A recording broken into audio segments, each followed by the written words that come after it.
कौन थी वो साधारण लड़की जिसके गीत सुनने के लिए स्वयं भगवान जगन्नाथ रात में बैंगन के खेतों तक पहुंच गए।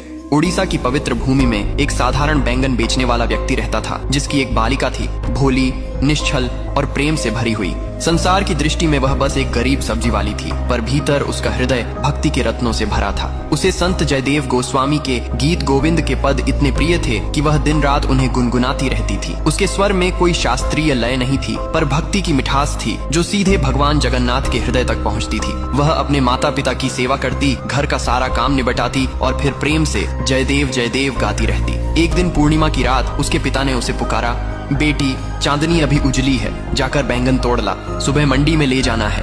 वह उनींदी आंखों से उठी, लेकिन मुख पर वही भक्ति का गीत था। वह खेत में पहुंची और गुनगुनाते हुए बैंगन तोड़ने लगी। उसके हर शब्द में प्रेम का झरना बह रहा था और वही प्रेम भगवान जगन्नाथ को खींच लाया। वे अपने दिव्य स्वरूप में उस खेत में पहुंचे, उस बाला के पीछे पीछे नाचते हुए जैसे एक प्रेम मग्न बालक हो। उनके पीताम्बर के रेशे बैंगन के कांटों में उलझते रहे, पर उन्हें होश कहाँ था।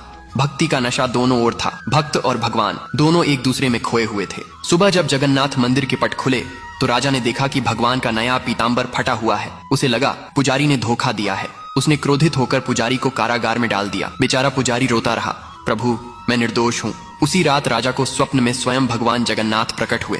वे बोले, राजन, पुजारी निर्दोष है।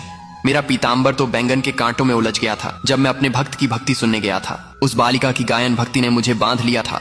अगली सुबह राजा स्वयं उस खेत में पहुंचा।